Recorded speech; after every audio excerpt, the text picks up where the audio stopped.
Kurikira Rwanda Agribusiness Tour kuri The Boom Africa. Welcome to the Boom Africa. We are continuing with Rwanda Agribusiness Tour, where we are reaching out to different youth in Kigali, and we want to know how they value agriculture and how they perceive it. I welcome you in Rwanda Agribusiness Tour. What's your name? My name is Elie MANDERA. Elie MANDERA, what do you usually do? What's your occupation? I'm a pharmacist by training, but I work in the NGO world. How do you perceive agriculture? How do you understand it on your own? Agriculture. I think I find it quite interesting, but I just haven't tried it more or less. But I think it's a lot of work, a lot of hard work. So if you've got an opportunity to do it, for example, what can you engage in? It can be farming or keeping cattle or rearing animals, domestic animals. Among the two, what can you do? I already intend on starting, but I'll start with rearing animals. So we've had chickens when I was young, so that's one of the things I would start with, and then later on go into bigger animals. Okay, so what do you think is a challenge to the youth who try to do it and they fail? I mean, it's I think one, you need piece of land to work on.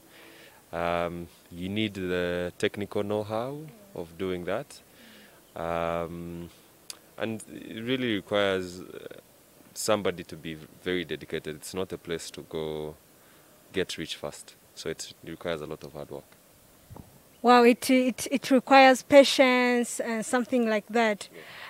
So what do you think should be done, maybe by the people who are responsible, like the government and the Ministry of Agriculture? What do you think they should give as an assistance or support to the youth who wants to do it but they can't because of different circumstances? I think if I was going to support, I would probably start. No, this is me speaking.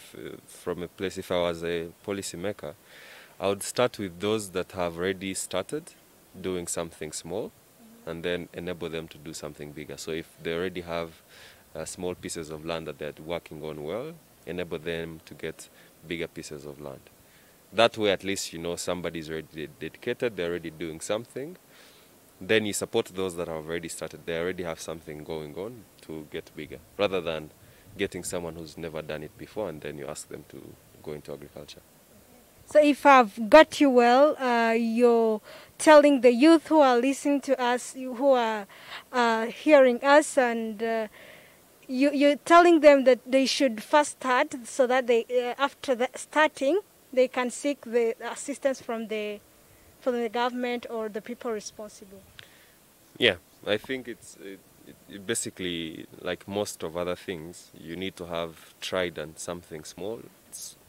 Ideas do not usually turn out to be the way we think. So if you have something, you already have something proven, then seeking for assistance with something, at least there's a starting point for whoever wants to support you.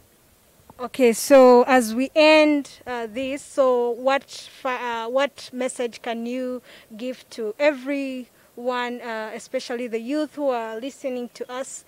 How can you encourage them to engage in agriculture?